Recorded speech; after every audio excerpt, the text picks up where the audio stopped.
When I met her, she was trying to soar like Grey Owl, and so I had to shoot her down. I watched her plummet while those illegal eagle feather earrings tried vainly to keep her aloft, I said when I met her. She was trying to pirouette like Tall Chief, so I had to trip her up. It started with field trips and encouraging parents, and war paint at Halloween that soon gave way to Hopi jewelry and Haida tattoos. It started with field trips and encouraging parents, but it ended a little bit differently. She lied about her ability to swim, her bronze cross and embarrassing albatross, the telltale sign of sunburnt August spent at camps with Anishinaabe names, Keewaydin, Kabayun, Wikiline, at Winona overnight camp for girls. 3 sessions she was tribal leader of 8 ponytailed Mohicans. But worried her credibility would weaken since she'd never met the Mohicans, decided to educate herself, went to the library and asked for Last of the Mohicans. But Last of the Mohicans was lost. She found this ironic because the Mohicans were lost. Well, their language was lost. Their language didn't last, which is maybe why the last of the lost Mohicans didn't have anything left to lose, and oh, how she lusted after that last lost language. Isn't it lame, she lamented, that the last of the lingering lost Mohicans couldn't be put on back order too?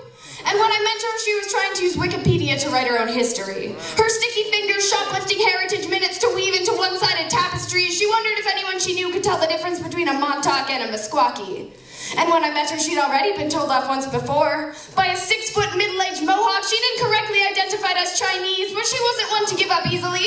If her culture could persevere year after year, so could she. So she tried to engage herself and get enraged about water rights, but ultimately she knew she'd never know the lengths to which the Navajo go to keep their children from waterborne infections. So, after reading an article about the res, left water to stagnate in her front yard until drinking it produced fevers and chills, she wanted surgery. To remove all traces of mayonnaise and suburbia from her body, and while trying to lose her identity in the boiling fat of fried red skillet, she wondered if gaining weight would help her look the part.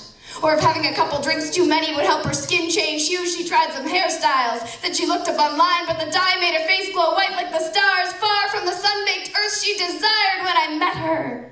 I kept trying to introduce myself, but she was busy sliding her thumbs along the edge of my history, hoping for paper cuts to prove she could bleed red too. I tried to tell her that diving blindly into someone else's story could only lead to drowning under the weight of her squash blossom necklaces, but she didn't want to listen, because even the bones of her inner ear embarrassed her. And a sparrow that paints itself black will never one day be a raven, never be someone's grandfather, never try to steal the moon, but she had convinced herself it was possible to smudge out English roots with sagebrush, yet was so much more successful smudging brain cells black with solvents when she left.